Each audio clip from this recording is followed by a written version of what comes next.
Hey, welcome to Optimize Your Body with Martin Silva, where we talk raw, uncut facts to truly help you optimize your body. Hello guys, so I've got Alicia Gowans. It's been a strong week and I'm finishing this week off on fire. So how you doing, Alicia? I'm really, really good, and thank you so much for having me. The weather in Sydney has not turned it on, however, but otherwise I'm really happy to be here. Yeah, good stuff. The weather's not quite as good as what it is up where you're from. No, it's been slipping a bit, hasn't it? It's definitely not. We landed here and straight into rain, and it's been raining ever since. I'm like, oh my gosh. I walk everywhere, so walking from the Darling Harbour across to the EHP studio, it's just like, oh my God, I'm getting drenched. It's just unpredictable. We haven't had any rain for ages here, and then it just obviously pours down. But you did it just for me.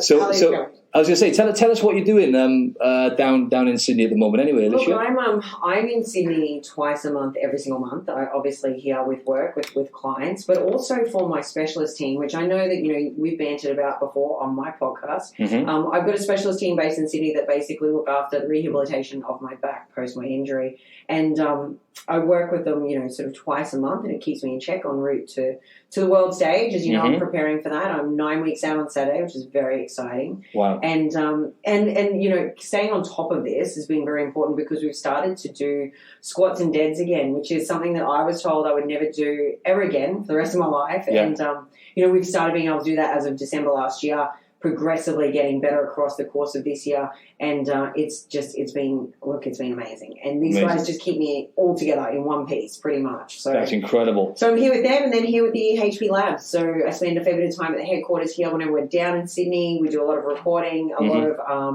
lot of work with the team over some of the stuff in the gym. We go through instructional videos, some workouts, and then just talk shop on all things subs and health and nutrition, really. Awesome. Yeah, so you've got an injury now. So obviously, you could just, first of all, before we go into your injury, we'll talk about that because I'm intrigued, especially about the squat and deadlift thing, the fact that you're back on the king and queen of all exercises. Yeah. That should be interesting, the response you get. But no, if you could just share with us exactly your story and your background, Alicia, if you could. Yeah, sure. So I am the current and two-time Wbff World Fitness Champion. I have a long-standing history in competing. And, I took it very seriously when I started the world of bodybuilding and decided that the Wbff from day one was where I was going. Everything about them, the physiques, the shape, the glitz, the glamour, I love the fact that everything about that brand screams health and fitness. The finishes on stage and the physiques that we present on stage, they're not emaciated. They're not, dieted hard. They look like you've just walked off the beach or out of the gym and stepped straight on stage. And that was always really enticing for me. The fact that I could live my lifestyle and something I was passionate about instead of having to fit inside of a box really excited me. So I took it so seriously, though, the tagline of the best, that I, went out and became Miss Fitness Australia for INBA first, and then competed overseas for that federation before finally having the WBFF come to the Australian shores. And I was part of the very first Australian show, which was very exciting. Got my pro card here on Australian soil, which surprised me because I really thought I'd probably have to be achieving that overseas. And I had been prepping for the LA show before they, announced, and I got an invite to attend the one here.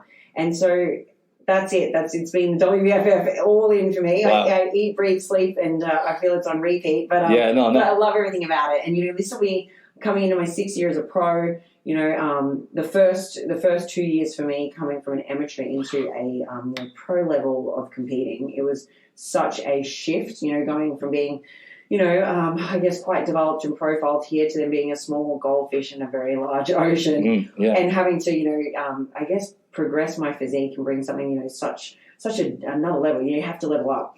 So for me, the whole process for the first 2 years was all about finding where I sat, finding where my physique was requiring, more work, and then really just getting back to the drawing board in the gym. But it was in the second year as a pro and post, my second Worlds that I actually sustained the injury that I had, which is what I'm still sort of rehabilitating from at this point in time. I broke my back in a squat, it was a devastating injury. Broke your back? Broke it. Pars fractures, oh my days. You must have been shifting some weight, yeah? And you know what? I was actually, because it was only 2 weeks post, as you know, you come out of a show and, look, you are It takes time. Like you're compromised. Your body's been at its lowest level of body fat. You've been, over dieted, overtrained. You're coming out the back end of it, and me being me, I was like, I'm just going to go straight back into the gym because I don't know how to take time off. And look, I just think that it was just probably a myriad of factors, and it all culminated to a perfect storm that day. And I was tight in the adductor and in my warm-up round. So it was only 60 kilos on my back, and it was my warm-up weight. Perfect form, so there was nothing in that regard. I just had the adductor pulled tight, and basically I had a rotation on my hip. So on the right side, my hip rotated forward. My piriformis locked on my left side. My hips just basically rotated forwards, backwards like that. And under the pressure at the bottom range of the squat, you could hear the crack across the room. And I just dropped the barbell, and my girlfriend that was in the gym with me at the time was like, "Are you okay?" And I'm just on the ground. I couldn't talk, I couldn't move. Like, no. Oh. Christos was teasing me and even to this day, it's a running joke that I should have played basketball that day because the boys were all in the gym playing ball, and I decided, no, I'm definitely going to go squat. Went with my girlfriend and instead walk. Actually, I couldn't even walk. She was like carrying me into the room where he was to say, I think we've done something. Oh my days. What bone did you actually break there? So what bones did you break? My L4, L5. Wow. There was pars fractures in my L4, L5. That's crazy. But it wasn't just that. That would have been nice if it was just that because, obviously fractures heal. What happened though was I ended up with a multi-tiered bilateral bulging disc structure. So basically both sides out of the L4, L5, so L4 down to L5 down to S1 it was. So it was all of them out both sides and into my nerve roots. Ouch. So it was... That's got to be painful. Absolutely horrendous. So, look, for the next 3 years, up until December just gone, I lived with, daily chronic pain. So it was an extremely... difficult journey because, in that time, obviously, as you know, I was rehabilitating, coming back to stage, and I was winning titles, so to the outside world, I guess, for a lot of people, they had no idea what was actually going on. I ended up getting to the point where I started to share my journey, quite openly on public sort of forums because I was having a lot of people that were really resonating with the fact that, look, lower back pain and I guess back issues as a whole are pretty common for people. They're nowhere near the extent of what I had, right? But I guess it gave people hope to watch the ability for me to rehabilitate what I had rehabilitated and still be able to achieve these things. So the irony of it is that I was achieving all these things with no squats and no deads because I'd been told when I did the injury that I'd never be able to squat and deadlift again because of, how severe it was. And vertically loading basically was out. So I went, I'm fine. I'm going to get there without that. And I basically did everything I could around it to still make it a stage and still, achieve a winning. Wow. Thing. So you actually worked around a broken back, essentially. Obviously, it was repairing, but there's only so much, sometimes that's kind of irreversible. Some of the damage you could do there, obviously you can repair it because you're fit and strong. But, to a certain extent, like, that is tough to repair, right? So it took so much time. And then it's one of those situations where, look, for the first sort of 2 years post, doing it, it's the disc issues that were actually ongoing. So, like, God, Martin, just even sneezing or coughing would be a massive issue for me. So I'd get a cold and I'd automatically go into anxiety attacks because I'd be like, oh my God, because the pain's coming. And I'm going to pop this out again. And so that's exactly what happened to me 17 weeks out from last Worlds. We're on the plane flight home. You're in a seated positions. Everything's contracted. So everything's, it's not optimal for you, right? And I had bronchitis that I'd gotten while we were away and sneezed and coughed and blew another disc out. And so from 17 weeks out, I was unable How many weeks out? 17. 17, yeah. So, but even so, at that point, you're pretty much getting ready to go in deep, Exactly. Right? So that's when, most of the time your workload's increasing. You're saying, your hypertrophy's there. You're starting to maybe include, small amounts of cardio at that point in time, or at least not far off it. I couldn't do any cardio at all. The whole way through. Like, we were literally walking, but I could only walk so far because the pelvis would basically rotate and it would put more pressure on my disc. But then I couldn't even pose until the night before my show because at midnight, the night before your show, I'm working out my routine in my room, my hotel room, because I couldn't get any rotation and I wasn't getting to put my heels on because I might throw the back out. And I just need to get to stage. Yeah, so how did you get on that particular show? I won it. That was the one. That was the one. Second title just gone. Oh, really? Yeah. That was the one just gone. So that was the most recent show. Most recent show. Jeez, but I'd like to just talk a little bit more about what you said about competing with the Wbff. Yeah. Because for me that was just a game changer. Just as you said as well. It is. Oh yeah, definitely. I was in a similar boat in terms of I competed with UKBFF. Yes, who is like the IFBB. It's the same thing. It's just like the branch off there. Anyway, and the shows were just rubbish shows. You know what I mean? They were just so unorganized. The atmosphere was dead. And then I didn't get where I wanted to get. Anyway, long story short, I did like 4 or 5 shows and I just wasn't getting there. So I thought, right, WBFF, people were saying, you'll do well. And then my first WBFF show just blew me away. I think I came second. I just missed out on that pro card. And then 6 months later, I went and won the London one and then got the pro card. But it's just such an incredibly entertaining, exhilarating experience, isn't it? Win or lose. Obviously, I mean, I don't know. I'd like to win, but I think you'd have a good experience either way, right? You do. You really do. And look, I think that's probably a few different reasons for that too. It's the fact that it really is an expression of your own personality and individuality, right? So you look at other brands and there's a very routine. Everyone looks the same. Everyone's going to wear the similar sort of trunks or, outfits, bikinis. It's all basic. And then you all have the exact same pose, the exact same thing, right? Whereas within the WBFF, it's about bringing your best, showcasing your strengths, mitigating any weaknesses you've got. But really, it's your flair. So you can get out and pose however you want. You can bring your entire expression to that stage. And then in that, what I love is that gives you an opportunity to be picked up and, for marketability reasons by, commercial organizations as a representative or an ambassador or a sponsored athlete, perhaps, because of your personality and what you're presenting on stage. So, there's so much scope in I think having a career in fitness with your, ability to compete with the WBFF. But then also on top of that, it's the way they look after their athletes, it's a show, it's production. It's everyone's there to see you. You're the main event.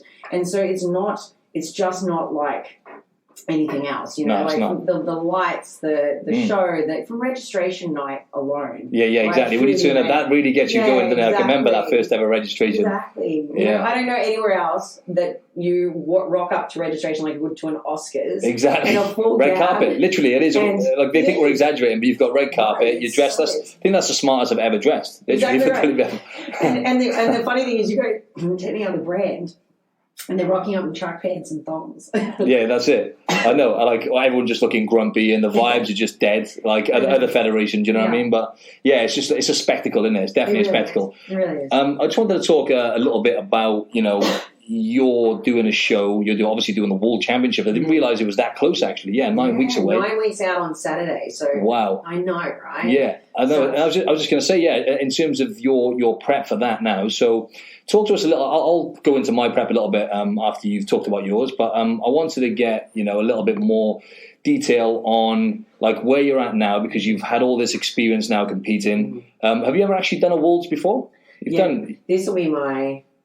Obviously, you've done a Worlds. What am I talking about? I should have done my research. Fifth Worlds. Okay, then. All right, sorry about that. So, anyway, this is your 5th Worlds, then, right? So, talk to us a little bit about your prep and how that's gone. And I'd like you to talk a little bit about you starting squats and deadlifts soon as well. But any insight you've got for the listeners would be great. I think the game changer for me on this prep has been the fact that we actually could squat and deadlift again, because as I said, we worked around every other variable, from blood flow restriction training to basically just working with bands, you name it, we did it with the most basic of stuff to rehabilitate, right? And now that I've got full movement, free range, and no longer suffering from this chronic pain every day, I've actually got the ability to start loading vertically. So putting squats and deads into the mix meant that I could do really good hybrid training. So we've been able to do a blend of aesthetic-based bodybuilding, hypertrophy. Then I'm bringing in the compounds and some powerlifting-based movement. So it makes it enjoyable and fun, and it makes it not so boring. So the first part of prep looked like that. Now we're moving into the stage where it's definitely moving into volume-based training, where hypertrophy. It's looking at conditioning. It's looking at the final tweaks now on the physique and the areas we're trying to bring up. And obviously, now it's about peeling back the layers. Yes, and the final layers, and you start going into that fun deficit. So you mean peeling back the layers of body fat? Yeah, just for the listeners. Exactly. Yeah. And it's where you have a situation like I did the other day, where I look at my half a cup of oats in the bowl and I put it back into the measuring cup and I shake it because I thought there must be air in it and there wasn't enough oats in the bowl. And I put it in the bowl and I'm like, oh my God, that really is a half a cup. You're literally I look at 3 Chris and I mouthfuls. went, That's literally a teaspoon. I don't even want to bother. You should really use a teaspoon to eat it, shouldn't you? You should get a teaspoon and eat it really slowly because otherwise it's like 3 mouthfuls. Otherwise it's gone. You inhale it and it's over. It's like one breath. It's exactly. so bad. Wow. So that's, I guess that's the stuff that you start to get to at this point. You start to have your calorie cut. Your first cut for me came about 3 weeks ago. And it's a real adjustment at first, especially when, for me, this prep has been different because I've been able to do the big lifts. I've kept my calories much higher. So I've been able to cruise in up until only 3 weeks ago for my first cut, which has been amazing. I've been really happy with that because it means that, my output in the gym, my intensity in my sessions, my ability to keep pushing.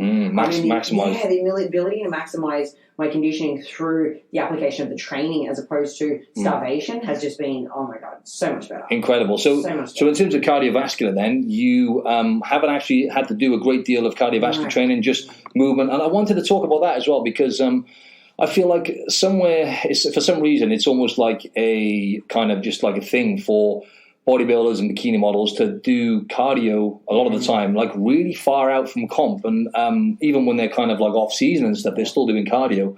Especially women. I don't find it as much with men, but I never really understand the logic behind that because like your body adapts when you're doing cardio in a way which is not ideally favorable. So for me personally, leading up to my shows in like I think 16, 17 weeks now.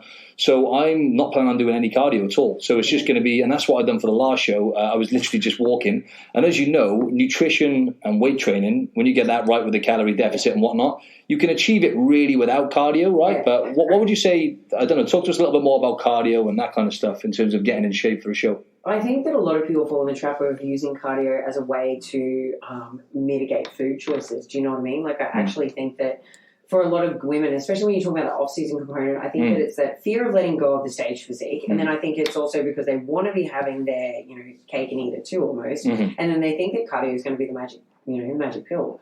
And it doesn't really work that way because you're right. We get a level of adaptation that happens for, the output. So the more that you're doing, the more the body's going to adapt to that. Not only that, you're increasing your inflammatory markers, then you're also increasing cortisol. So you start having this, laws of diminishing return.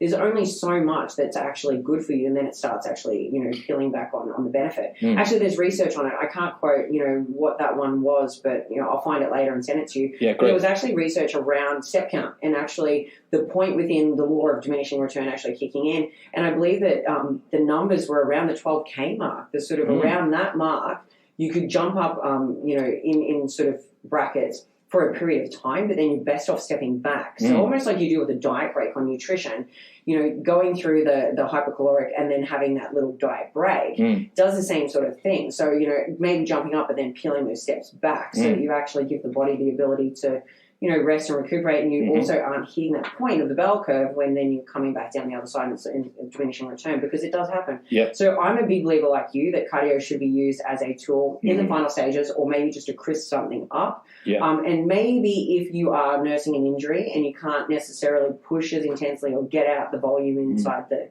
gym in your sessions. And look, and I also feel the same way about, not removing carbohydrates as well, because it's the same deal. You want to be able to keep an element of carbohydrates in to fuel those lifts, because those lifts are what's going to actually tighten and reduce your body fat, more so than just relying on a cardiovascular basis, because, you're right, you adapt to that. Absolutely, yeah. And I was just going to say about weight training as well and stuff. So just trying to relate to the average person, right? So just with where you're at now. So I guess at this point now, you're 9 weeks out. How long ago did you start cutting? And just for the audience, cutting is when you're trying to get leaner and lose body fat and achieve a calorie deficit. So probably 3 weeks ago, we took the first cut down. And we're maintaining that now for at least the next probably week or two. Yep.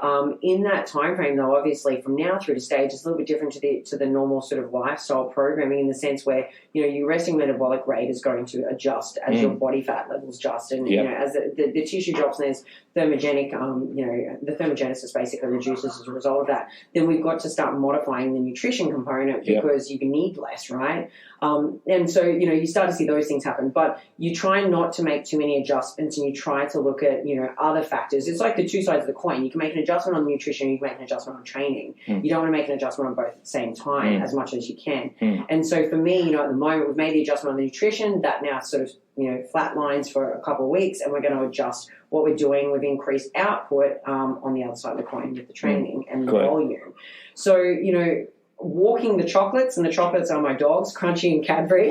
We walk the chocolates every morning. You serious? Oh, wow. I thought you were messing around there. I like that. I have a toy cavoodle, and I have a mini dachshund, and they are both little chocolate-coloured little beautiful little things. And so on my daily habit tracker, which this is something interesting, I think, for everyone that's listening, success really is bred, I believe, through the application of daily habits and rituals, right? That's how you get through days where you're waning in motivation or energy, or, you're just literally at a point where, maybe you got to dig deep, especially in this prep process. Trust me, there's a lot of those moments. So, I find that having these habitual rituals really prevents you from falling out of that, and it really makes sure you tick all the boxes. So for me, I've got an app on my phone. There's a habit tracker, an everyday habit tracker, and the very first habit when you open it is walk chocolates. I'm surprised you haven't eaten your dogs leading up the shows. I sent a message one day, and it was one of my coaches on my team. They're like, "What are you doing?" I said, "Walking chocolates," and he thought I said walking for chocolate, and he goes, "Don't you mean chicken and broccoli?" And I'm like, "No." He thinks you're going to slip up. That is not my dog's name.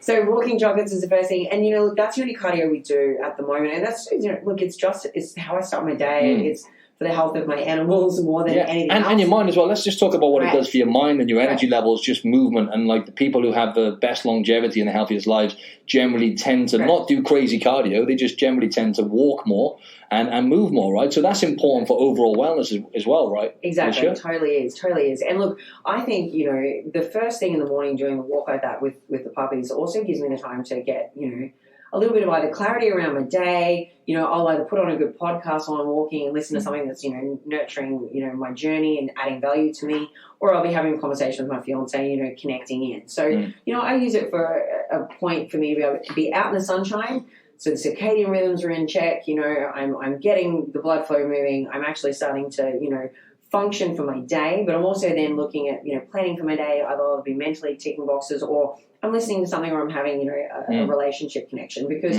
I find that, if you are disconnected from anything in life, and that's a disconnect from, your business, your work, your family, your partner, I find that success is really hard to get. 100%. It's a massive pillar of health. And I always talk about the 4 pillars of health, and people forget about the relationships and the social side. They so do. So in the prep process in particular, it's the biggest thing that I think, can bring people undone, is they all of a sudden start feeling disconnected, to their family. And you know what? This is the other thing that I always say. It doesn't have to be about food, like a connection is literally just making time for someone. A connection is basically having a conversation with someone that makes them feel like they're important to you, you're important to them. Yeah, like a meaningful interaction kind of thing. And look, if it's going to be your goal to be at a composition on stage to be judged in that capacity, then connect over that too. Maybe take your partner to the gym, take your partner, on your walks, get them involved in the process. And I'm really great. I've got a great support network. My family is really involved in my process. They've, supported me my whole career. And my fiance is amazing. So, we walking the chocolates and walking my fiance is like what I do in the morning. It's the only cardio. And then I think, look, in the next probably week or two, I will incorporate 3 sessions a week of like post-weights hit. And it will literally be like 5-10 minutes max, but it'll be at a max heart rate level. So I'll wear my heart rate monitor, and I'll make sure that trust me. If you've ever done it, yes, thanks. I'm glad you talked about this. This is ridiculous. Like true, people don't do it right, do they? 80% of people, 90% is like nothing. People think it's... How long did you see... Because I'll do that as well. I tell a lie. On my last show, I did actually throw HIIT in. It's a tool I do use occasionally. I threw HIIT in at the end because HIIT has so many benefits. But obviously, it's one of those things where it is what it says it is, right? It's high intensity, and it does take its toll on your nervous system and metabolism. But talk to us a little bit more about that. So you'll throw HIIT in at what point towards the end, did you say? Just to ramp it up? Probably in the next 2 weeks. Okay. Which will have me at about like 8 weeks out. It's kind of an experiment then as well, isn't it? Right? Correct. And see how you respond. It also allows me to be ready early so that then we can literally carb into show, right?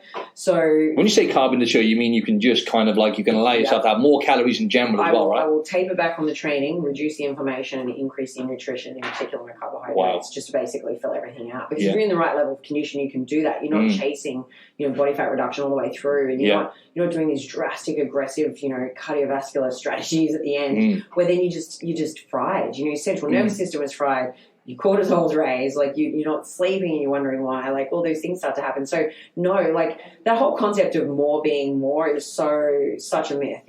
Less is more a lot of the time. Glad you said that. And so, I think getting people to understand that two sides of the coin, you've got to give from one to take from the other. You've got to, it's really something's got to give, isn't it? At some point, exactly. Definitely. Got to think about like those, those scales you see, the balancing of the scales. It's really much like that. You've got to make sure that I prioritize sleep and recovery over everything else.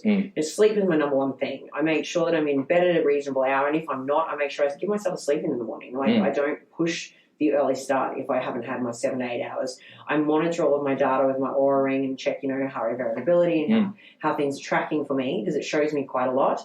And then I just prioritize my morning rituals that include, like walking the dog and getting my day started, but also I do some, meditations and some gratitude journaling, because they really do set you up for the day. It's what I call my PNS inputs, so my parasympathetic nervous system inputs, which then help to, calm your central nervous system. I mean, when you think about it, we're putting ourselves in our central nervous system under duress every single day. Just daily activity, even just getting caught in traffic in your car can get your heart rate elevated, everything pumping. And just driving in general. And people don't realize that's a mild stressor, right? But and I'm glad you said that, because about gratitude, that's when it's a chance for you to either, the gratitude and meditation comes in handy, because it's like I can either sit here and whinge and shout at the people and over a situation I can't change and get stressed out, or I can just sit here and look at it as a chance to have a bit of, I know it sounds a bit, but do you find that? It's cliche, but it's very true. And there's you can't get any benefit out of getting upset and worked up over someone else's either actions you can't control or a situation that's out of your realm. You know what I mean? So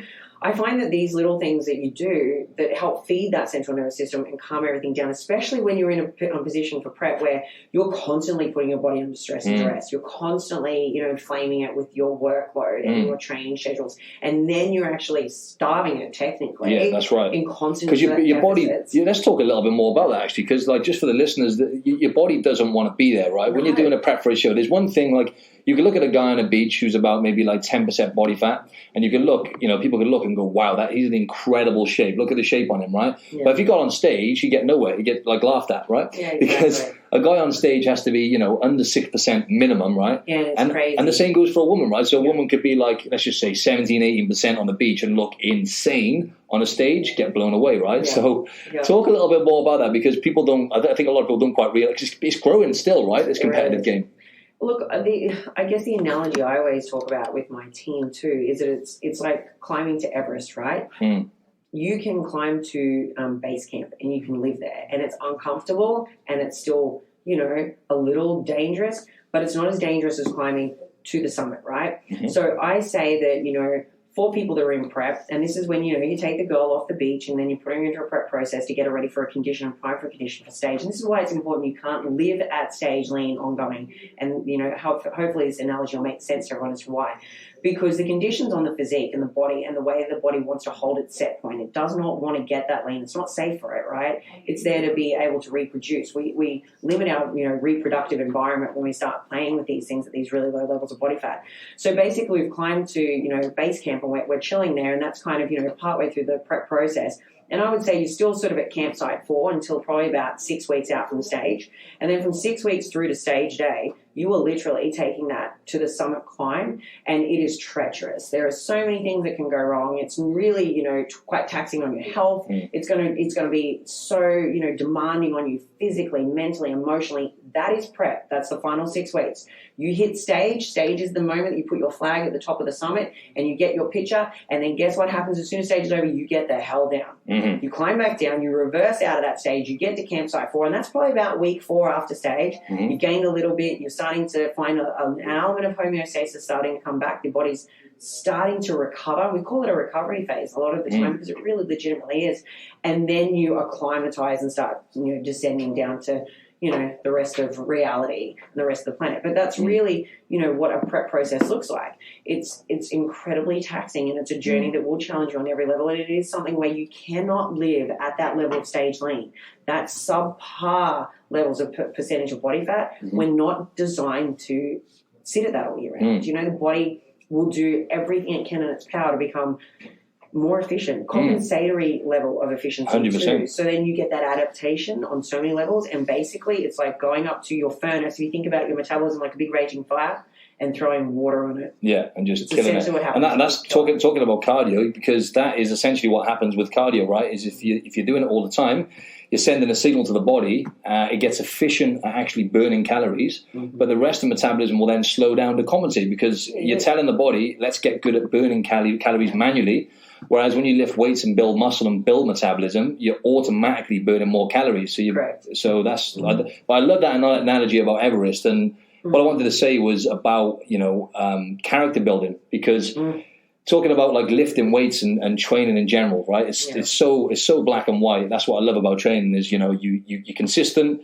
You put the discipline in, you put the work in, should I say, and you get results. It's black and white, and it builds your character. So obviously you build a body. That's like, as I said on your podcast, it's like a byproduct of good health and taking care of yourself. It really is. But how would you describe that? Because obviously, just at the start of your journey, firstly, how long have you been lifting weights for? 18 years. 18 years, yeah, okay.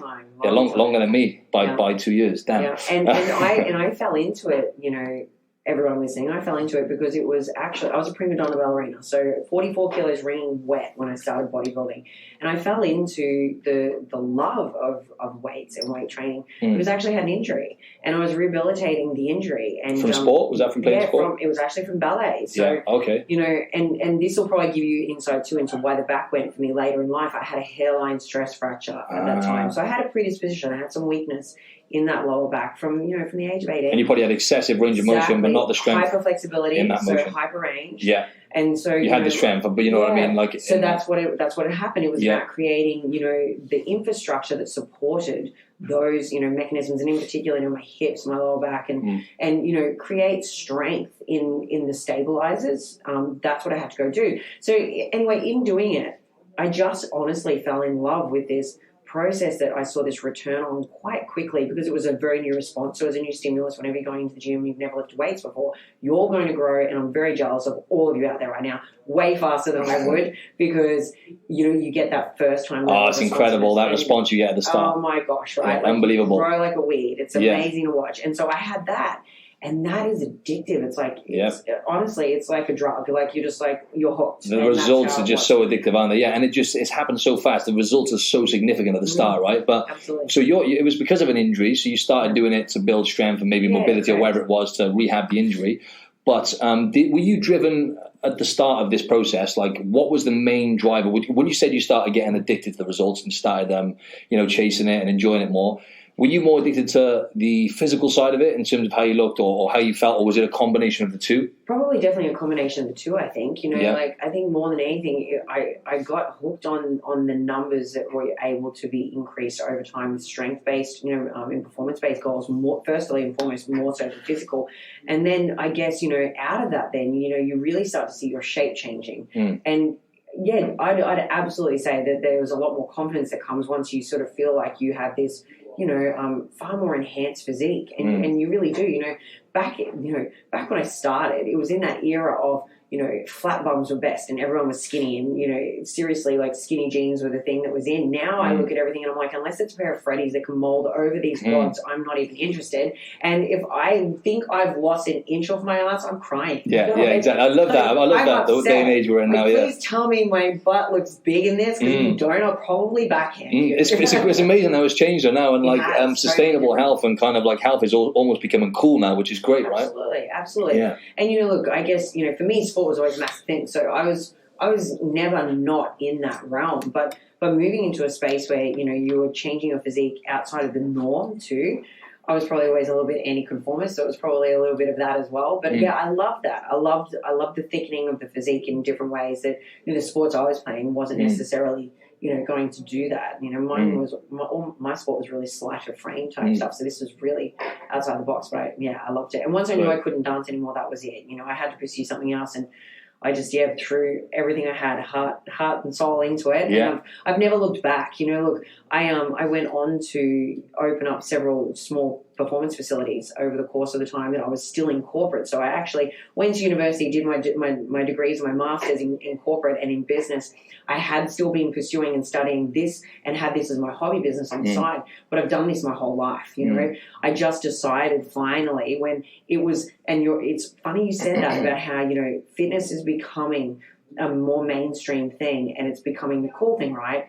When I identified that it actually had a market that was definitely not something to be laughed at anymore, that was the day that I decided that I could go into my hobby business full time without being laughed at. Because for the first, you know, sort of 6 years that my business, which is nearly 12 years old now, this entity that I'm working in, for the first 6 years of its life, I didn't put it on any of my social platforms, and I never wrote that I had it on my LinkedIn because I just didn't think I'd get taken seriously in the corporate world for having those interests and or having those businesses. I thought I'd be laughed at. Whereas now, I feel like I laugh at anything you know, that I did previously in the corporate world. But I'm like, man, you couldn't put me in that rat race and those 3-piece suits and stockings anymore because I just couldn't live that lifestyle anymore. But it's not something you were passionate about. No, that's exactly right. I just was not as passionate about it at all. And, you know, for me, when you could see that this was, you know, something that I could step into and actually really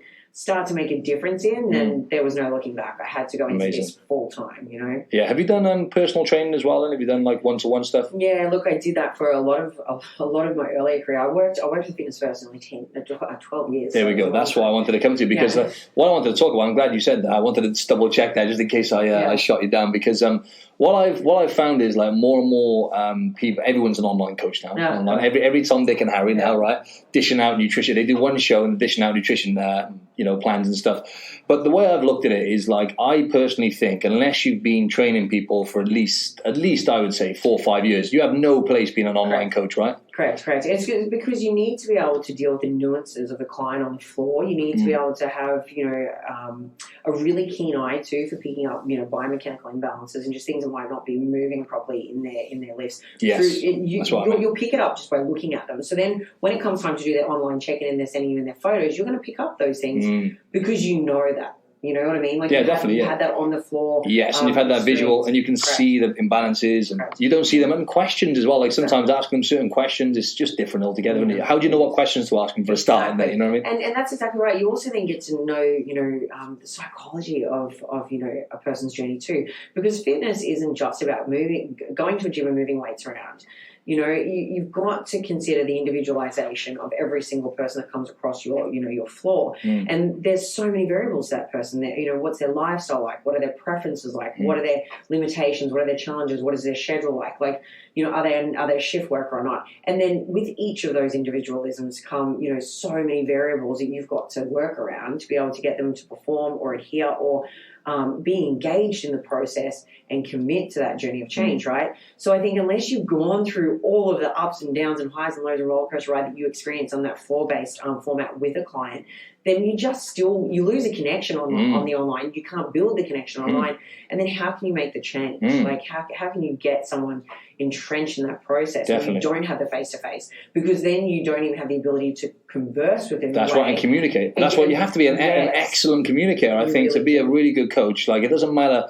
You get lots of these kind of like people online who like, you know, they know their stuff and they've got loads of degrees, and to be fair, you know, their knowledge is up there. But when it comes to communicating, you have to be excellent at communicating, because the average person doesn't understand what, I don't know, the depression of the scapula means when you're doing a deadlift. If you just say pull your shoulders back and down, lift your chest up, you know, these like simple cues where you just got to know how to communicate. And that was just a weird example. But I wanted to talk to you about also about the, you know, the side of like body dysmorphias and all that kind of stuff that people deal with. Because obviously you've been, I always say this, but, you know, having been critiqued against, you know, some of the finest physiques on the planet. I had a chat with, you know, James Alexander Ellis.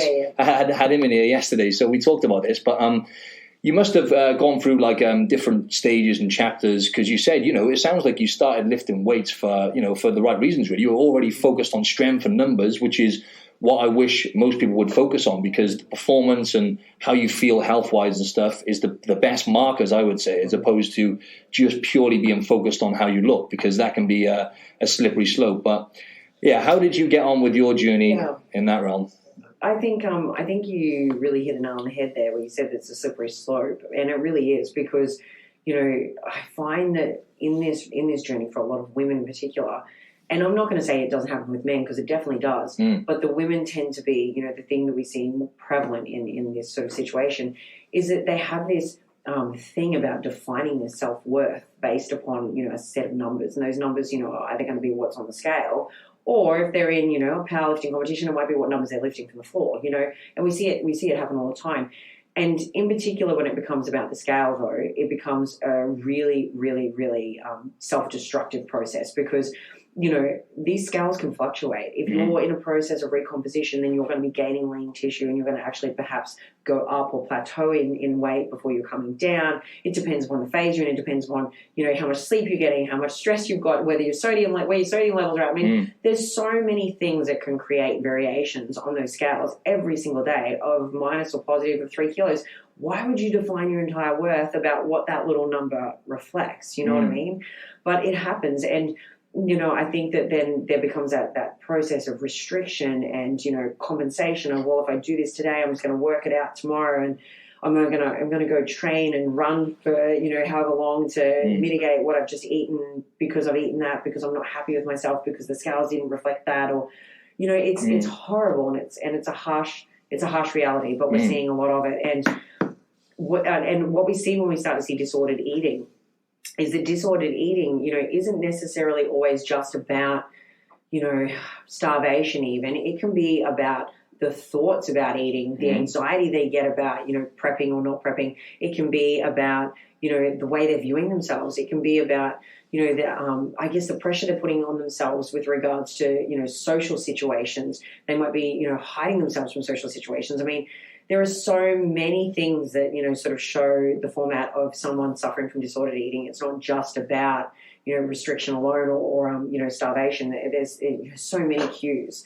But it's sad, and I see it a lot. And I think, first and foremost, what I say to anyone is this. You know, if you're feeling that way, or you know you've got some of those behaviours, and, you know, some of the things we've talked about even just strike a bit of a chord with you, then I think that it's time to have a look at some of the reasons behind those feelings. You know, not looking at the validation externally or a specific number on a scale to give you the answer, because it's never found there. It's in much deeper stuff. You know, and I always urge my clients to get to really the why. You know, the why they're doing things, the what makes them happy, the, you know, why they even feel like they need someone else's, you know, approval in the first place. And then start looking at some of those things and those triggers that can send them down those slippery slopes, because it usually comes back to such deeper stuff than just, you know, that number that they put everything on. Definitely, yeah. And how did you take that? Talking about character building, how did you take it when, obviously, your first few shows you did with the Federation, and just regardless of that, I guess, when you've been told this area and that area needs to be developed more, and this needs to be improved, and that needs to improve, right? Sure, because for me personally, when I didn't take it very well, I'm not going to lie. So I did my first show and I came second. I didn't even know anything really about nutrition and stuff then. Then I done the British finals and I didn't place anywhere. And I was just like angry afterwards, like, come on, what's wrong with these? I just didn't take it very well. I was acting up. And then I'd done another few shows, didn't place. And it hurt, because I was like, wow, I put all that work in. And then like it felt like the guys whose physique wasn't as good as mine, but they had certain other things, like their posing was better and whatnot. And I just thought, wow, like, and I was just being like a little cool about it, basically. And then when I started doing WBFF, at that point, I built more resilience, and I felt like I developed my character more. So talk to us a little bit more about the resilience and stuff that you've had to develop. Yeah, I think you definitely need to, because you are looking essentially at yourself and picking yourself apart in a sense, you know, every single show. And look, I start doing it about now. So I don't wait till stage, and I don't wait till post stage, and I don't wait for the outcome on the stage. I'm already critically and constructively doing it to myself prior. So that then by the time I get to stage, I don't really think that there's anything anyone could say to me that would upset me, because I'm already anticipating what I think are going to be my zones anyway. And I have just a mindset of continual progression. And I'm a big believer that, you know what, I'm never going to be perfect, but I'm going to strive to be the best version of myself, and that's all that really matters. So, you know, for me, I think the understanding that perfection is never going to come makes it sort of easier to understand that there's always going to be stuff to work on. And then I actively look out for it, you know, and I've reframed it now, and instead of it being something where I think my first year I was a bit like, far out, man. Like, wow, so much stuff to do. Whereas now I'm like, I'm excited by it. And that's actually and this is going to sound, you know, paradoxical, but it's true. If I did not have anything more to improve upon, I will no longer win a world title. End of story. Yeah. Someone's going to beat me. Yeah. End of story. Yeah, so I look at every single time I get on stage and I see a room for improvement as a very exciting thing, because it means I've still got years in me. You know, I've still got the opportunity and the potential to continue to keep winning in me, because I can keep improving. As long as I can match the gap and bring it up, then, you know, which I know I'll always do, because I know that my work ethic's there. I know that my application's there. I know that I'm a practitioner of my craft, so I don't have to worry about that. As long as I'm not being, you know, unrealistic about what I'm setting out to do, I'll attain it. So for me, that I find it as an exciting thing, and I think the resilience comes because I have the capacity to have self-awareness about, you know, myself, but then also to reframe it, you know. And I think if you're in a situation where you feel like you are being judged like that, maybe try to look at it that way. Maybe instead of it being a potential negative with the things you're not yet, you know, be able to look at it and go, yeah, but these are the things that make me me, and these are my hallmark strengths. I'm going to play those right up. But then I'm just going to continue to get even better in these other zones. Yeah. And if I nail all of those, plus I'm awesome over here, then that's just going to make me pretty exceptional at the end of the day. And I think, you know, if you can look at it like that, rather than pulling yourself apart only from the point of view of lack of, less than, not enough, I think you have a better frame set about it. Yeah, that makes sense. Did you have that mindset at the start? Have you always been quite confident within yourself ever since you started competing? And yeah. Look, I have actually. I'm like everyone else though. Like there's the caveat to this. Yes, incredibly confident about my abilities. I know what I'm capable of, and I know that I can continue to be at the top for a long time. No issues with saying that, but I definitely am like everyone else. I have kryptonite, and I do have moments of doubt, and I do have the comp brain moments. And Martin, you know what it's like when you'll be looking at yourself, and you'll be like 2 weeks out, and you're in the mirror, and you're going, nah, there's jiggling there. That's not tight. Not lean enough. Oh, it's a constant battle. You look at yourself. You look at the photo. Pictures after the show, and you're like, oh my God, it was flawless. I was dice. I was shredded. I had veins everywhere. What was I talking about? I have this one picture, right? The Worlds before last, we're 2017 Worlds in the UK.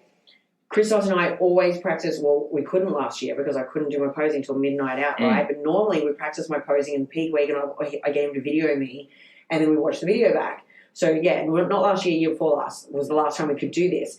And on this one day, we're about 3 days out from the show, and I remember saying to him, because he would chuck little snippets of it up on Instagram and socials, just basically as a little feeder of what we were bringing to stage. Anyways, one day I was like, no, you cannot post that.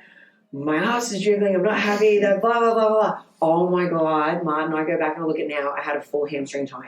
It's crazy, isn't it? It's crazy. Yeah, because you're fragile mentally, as you said earlier, because your brain doesn't want to be there. It's doing everything in its power to get you out of that position. And then it's hard to stay, especially at that point, to stay really positive, because you get to breaking point towards the end, don't you? And you just don't see things as they are. You know, your perception can become very warped, and you've been inside your body every day critically analysing yourself, and I think it becomes very hard then to be objective. And so, I find that even now I have little days and little moments here and there. They're fleeting though, because you can, like I say, my self-awareness is really good, so I can pick myself up and I know I've done it. I'm like, I'm being an idiot, I'm moving on, we're all good. But at the start, early in my career, that was much harder to do, and I definitely have more of those moments. But now, not as much. But I still get them, but just not as much. Yeah, interesting. So, when I first started training, I was doing it because basically I was really enjoying it. And as you said, that heyday when you first start lifting weights and you just stack the muscle on and you just literally you get addicted.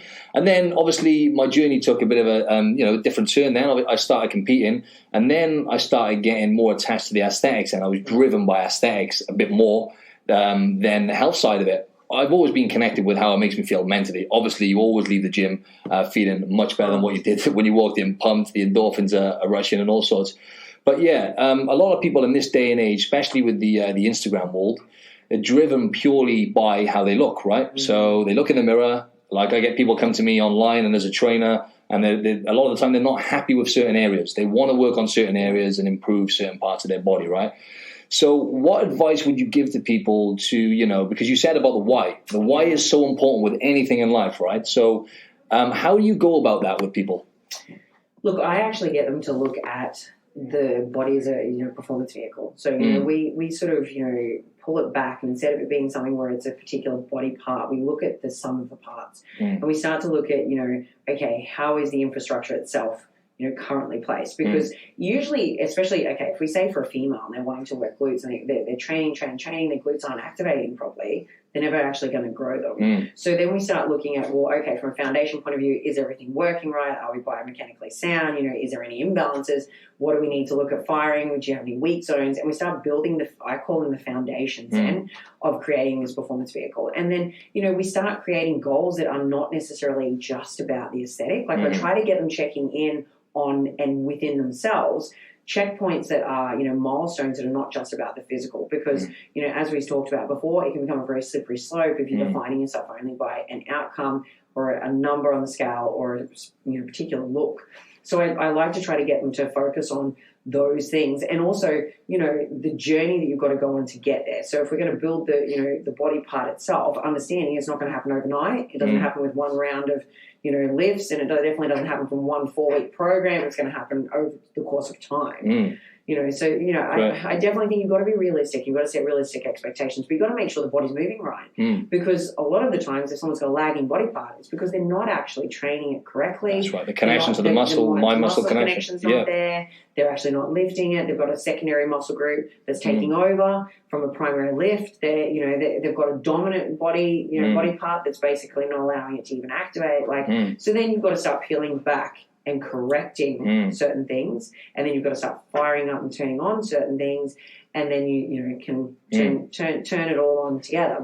But I find that it's you've got to start at the beginning, break it back, look at the foundation, and then build upon that. But I still think it's really important that you've got them focused on, and I like to do this with my guys and girls, goals that are both, yes, the body part we're working, but then performance based. So if we know that we've got to work, the glutes, and we're working out how to activate them, and we've got a series of compounds. One might be the thrust as well as the squat and the dead.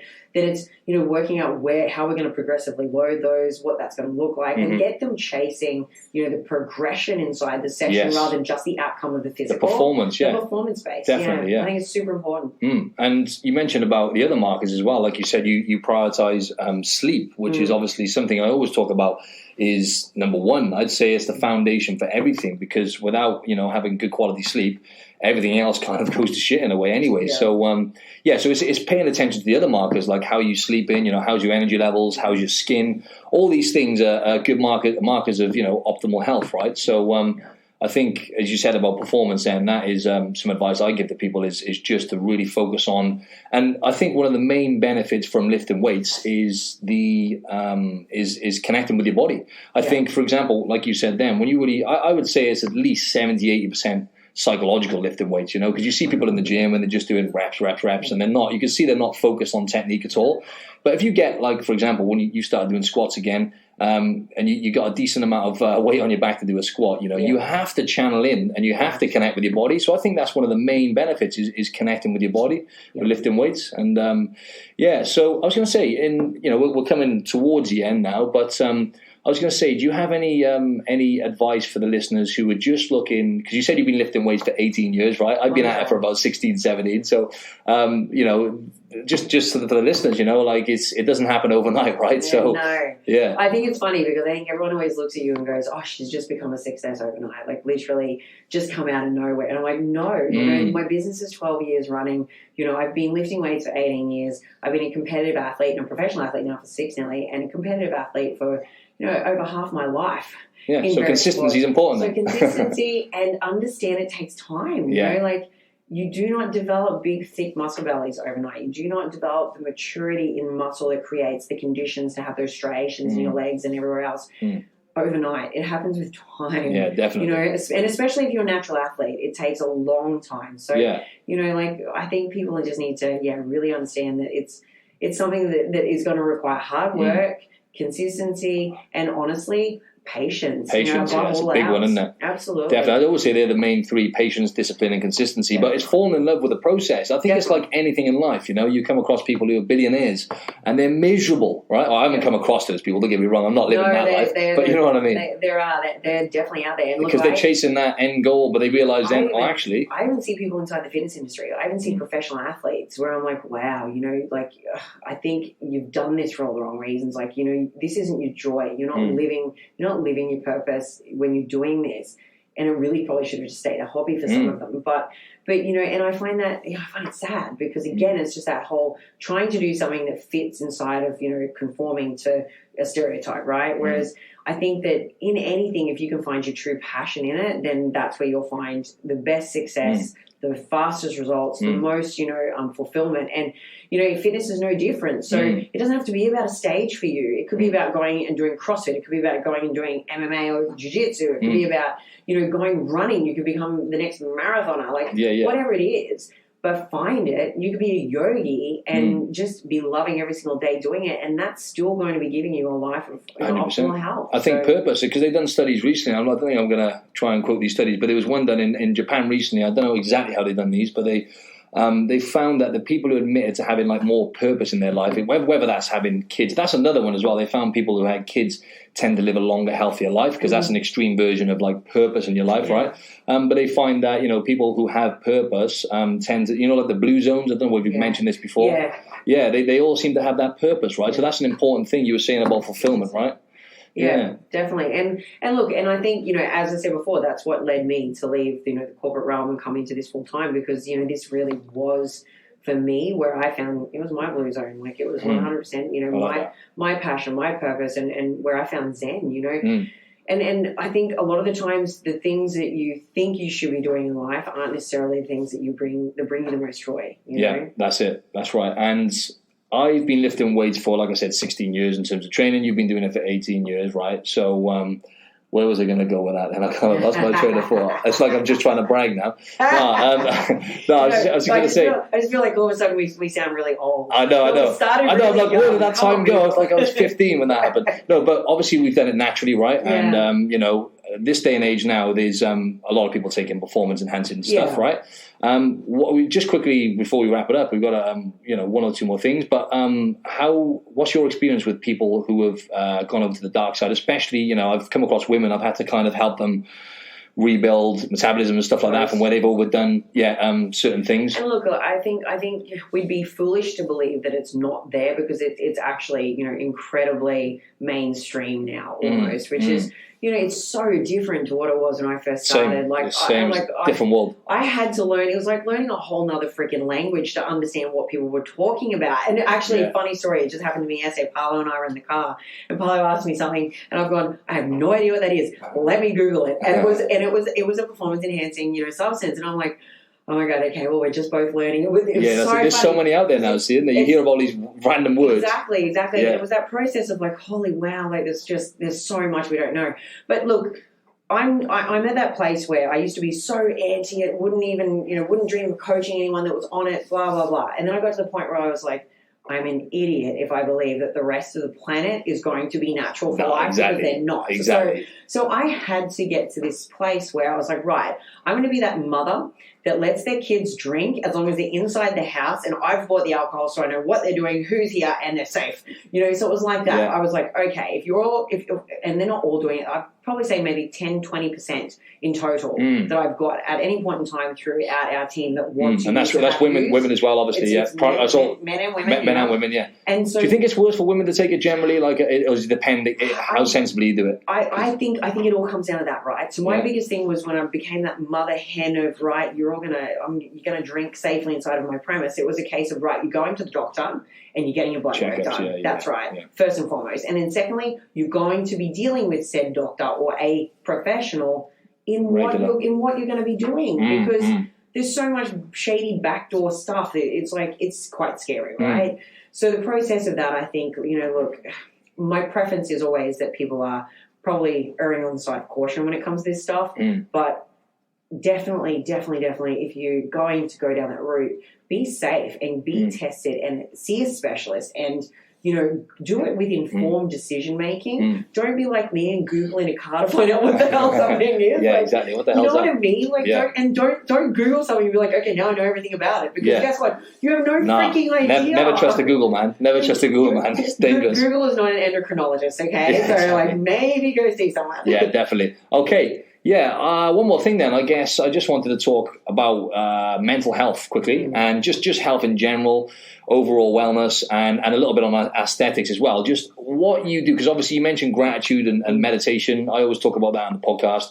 Gratitude is something I swear by. Meditation is something I dip in and out of, and I kind of use the breathing techniques to help me when I'm stressed. But what do you do to keep on top of your mental health and keep and any recommendations you have? Because I'm guessing you've come across people who have suffered with mental health because it's an epidemic right now. So any tips you have would be great. Definitely. And you know the irony of this right now is the fact that I just finished going on my social media and my Instagram. Oh yeah, I saw that earlier. I wanted to bring that up actually. Yeah, and talk to us. Talked about the fact that I have never suffered depression before ever, and I don't like to label things, and I don't like when people get behind that label and everything in life is about that and that's who they are because it's not something that's not curable and it's not something that's, you know, you can work through those things, right? And so me being self-aware, pulled myself up within 2 weeks.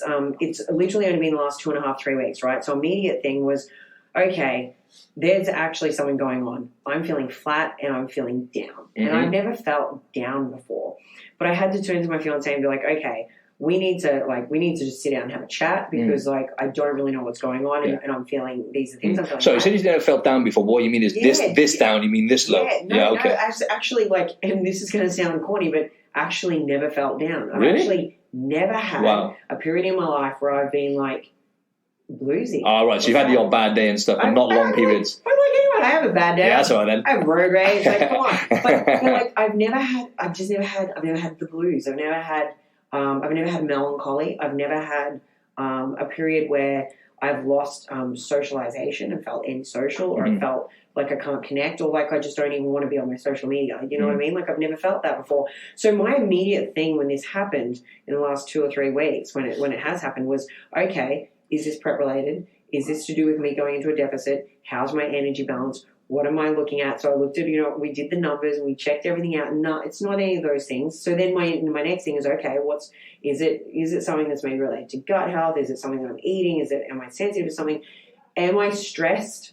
And is it an unobserved, unidentified level of stress? Is there pressure or stress that I'm just not really aware of, it subconsciously going on? Is there a workload issue? Which there's not, because I've actually tapered back. So when I'm addressing these things in conversation now, it's probably for the listeners to take home. These are things I'd be looking at. So if you are feeling a little oppressed or overwhelmed, start looking at these things. Okay, can I adjust my work schedule? Is it a work schedule problem? Is it a personal problem? Is it in a relationship context? Is there disconnect for me somewhere and I'm feeling not connected, which then makes me feel a little unstable? Am I well nutritioned? Are my calories right? Am I overtraining? Am I under eating? Those are the next things. And then lastly for me, which is what I think it came down to, was a point of I have started to forget to do my parasympathetic stuff because I've been so busy in life. Wow. So by that you mean the gratitude and meditation stuff? Wow. So I turned around and I was like, right, you know what? I haven't been doing these things for like 6 weeks. And it's been 6 weeks, but in a point where all of a sudden I've had an adjustment in my life where calories have come down.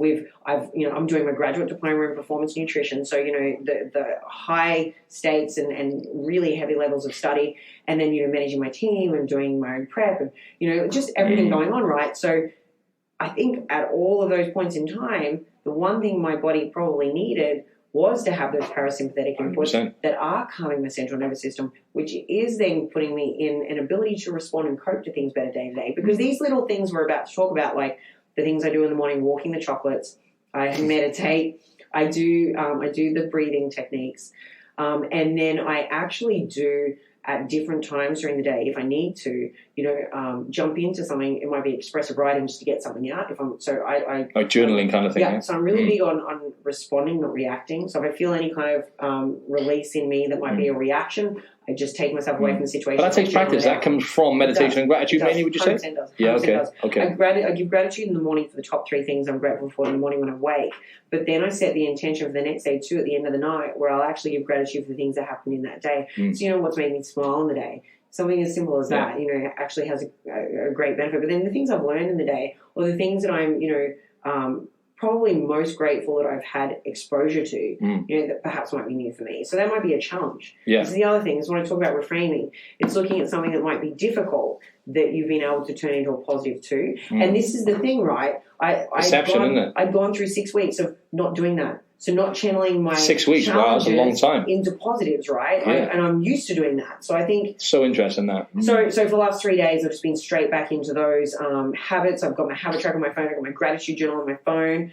Guys, you can download these things. There's apps for this. So, you know, don't feel like everything is in your phone. We're always all on our phone. Why not, instead of scrolling mindlessly and numbingly through a feed that does not fill your soul, why don't you go into something that does and start looking at a ritual or a meditative state or a podcast or a journal that feeds you, right? Yeah. So I just didn't give back to myself enough in the last, 6 weeks, and I think that I've paid a little bit for that. You know, like absolutely, my body's gone, doesn't it? My body's gone, I'm going to drop you down a gear and put you on your ass. It's a signal, isn't it? Lifting me up. Definitely. Think about your hormones, isn't it? Because like it's been proven with meditation, it changes like the grey matter in the brain, and the serotonin levels increase and the cortisol. So your stress hormones are probably through the roof, and now obviously you maybe have balanced it out now. So goes to show, isn't it? Absolutely, and I'm definitely working on it. And even just in the last 3 days, I can already feel, a shift.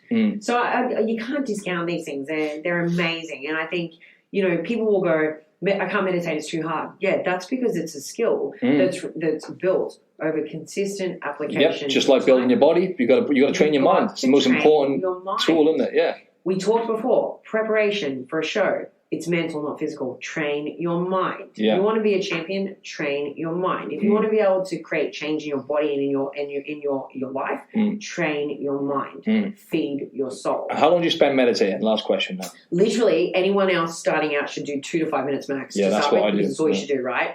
I go for 10-minute bursts, and then at night I actually have, especially when I've got a busy mind or if there's a heavy workload on with my study, I'll put on, there's a couple of guys download an app called Breathe, BREETHE. It's amazing. There are actually sleep hypnosis ones that are phenomenal. They're 30 minutes to an hour long. I fall asleep in them. Wow. Every time I put my AirPods on and I'm snoring. I go to the show. That's amazing. That's awesome. Some great tips there. Yeah, the only thing I do regret about this podcast is actually not getting a spray tan beforehand. Because I'm looking at the video, I'm thinking I might just delete this video. I just look so white. It's just a joke. And look, I'll flick it back over to Alicia. Look how brown she is compared to me. It's not fair. This is me white. This is me white. He's like, okay, you can go now. Yeah, no, I'm done. Now, awesome. It's time to go and get a steak then now with our partners. Yes. So let's call it a day. Thanks a lot for your time, Alicia. I really appreciate it. Thanks for having me, Mum. Thanks for having me on. Thanks.